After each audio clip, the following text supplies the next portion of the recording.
اور دوسرا کیا ہے؟ اور حق سبحانہ و تعالیٰ کی طرف دوا میں توجہ ہے کہ آپ کا دل جو ہے وہ جہاں پر بھی ہے، جس کام میں بھی ہے، جدھر بھی ہے، اور اس کا یاد اس کی طرف ہو، توجہ اس کی طرف ہو، فکر اس کی طرف ہو۔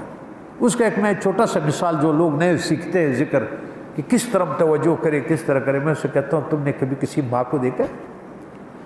جب ایک ماں کچن میں ہوتی ہے تو اس کچن میں اگر وہ کام کر رہی ہے، دیکھ پکا رہی ہے، ٹھیک ہے، اور بچہ ادھر اندر ہے، ماں کر کیا رہی ہے اور ذہن کدھر ہے، یہ ہوتی ہے ذکر، اور یہ ہوتی ہے دل کا توجہ۔ اس کا ذہن ادھر ہے۔ ہمارے امین اللہ چچا ہمیشہ اللہ تعالیٰ غر کی رحمت کرے اور درجات بلند رکھے، ہم جنت میں ساتھ رکھے، وہ ایک ہی بات کرتا تھا نئے مریدوں سے، وہ کہتا تھا، وہ بتاتا تھا، دست بکار دل بیار، ہاتھ کام میں رکھو اور دل کو یار کے ساتھ رکھو۔ جب دل یار کے ساتھ ہو جاتا ہے نا تو چیزوں کی محبت اندر نہیں آتی ہے۔ آپ کشتی کے اوپر، پانی کے اوپر چلتا ہے کشتی، اور اگر یہ سوراخ ہو جائے، پانی اس کے اندر آ جائے تو کشتی ڈوب جاتی ہے۔ اگر آپ کا عرش جو ہے وہ محبتوں میں گرفتار ہو گیا کہ وہ آپ کو روک دیتا ہے ان چیزوں سے، کن چیزوں سے؟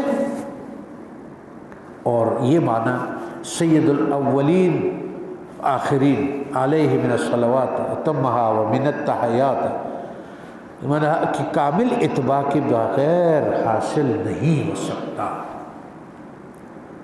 جب 72-73 فرقوں کی بات ہوئی، یاد رکھنا اس زمانے میں یہ حدیث کو، کہ جب اس کی بات ہوئی تو انہوں نے کہا یا رسول اللہ ایک فرقہ جو ہے وہ جنت میں جائے گا، باقی سارے اہل دوزخ ہوں گے۔ آپ نے کہا، تو انہوں نے کہا یا رسول اللہ وہ کون سا ہوگا؟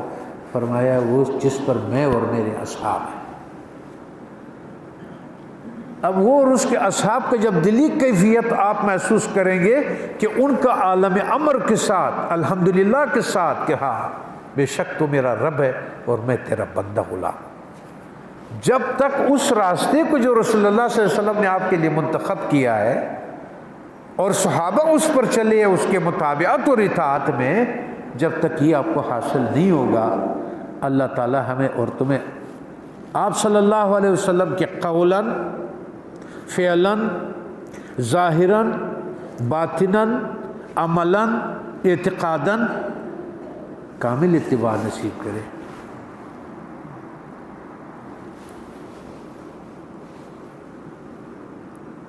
بعد از خدای ہر چیز پرستن ہیچ نہیں۔ آپ نے یہ جگہ جو ہے اگر کسی اور کے دے دیا نا تو آپ نے اس کی پرستش کی، لیکن ان چیزوں میں بقا نہیں ہے، یاد رکھنا۔ اولاد کی محبت رکھا، جائیداد کی محبت رکھی، پیسوں کی محبت رکھا، جمع کر لیا، اس کو بکسوں میں رکھ دیا، بینکوں میں رکھ دیا، تم نے جو کچھ کر دیا، یاد رکھنا کام نہیں آئے گا۔